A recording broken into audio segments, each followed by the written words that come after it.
In this next video, we'll learn how to grab the contents of a JText field, as in the text that is typed inside the field, and then we'll learn how to change the text in a JLabel.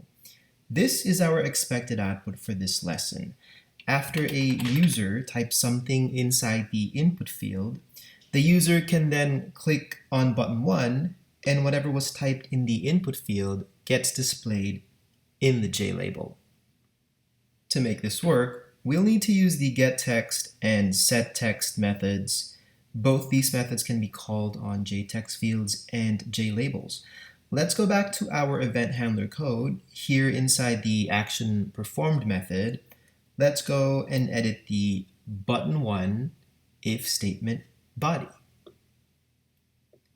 The first thing we'll need to do is retrieve the contents of whatever characters have been typed inside the JText field. Recall that the name of our JText field is input. I'll type string s is equal to, and then I will say input dot get text.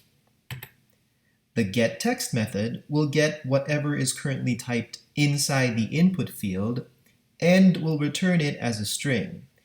And then we assign that string to this variable. Our next step is to place this string, whatever value it may have, into our JLabel named label. To do that, we type label.setText and we pass to it the variable s. So whatever value is assigned to s will be displayed in the JLabel. If the JLabel already has text inside, then the text will just get replaced with this new one. And that's all we need. All of this will happen only if we click on button 1. So let's test it out. javac *.java, Java GUI tester,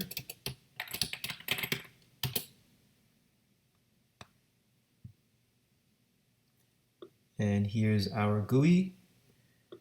First, I will type Apple inside the input field, and then I'll click on button 1, and Apple gets displayed in the JLabel.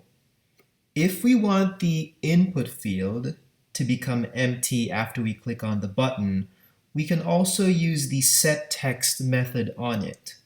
We can just set the text to be an empty string in order to empty the input field of its content. So back here in our code, after we set the text of the JLabel, we then empty the input field's contents by typing input.setText, and then we just pass to it an empty string, which would just be 2 quotation marks next to each other. So let's save this and test this out.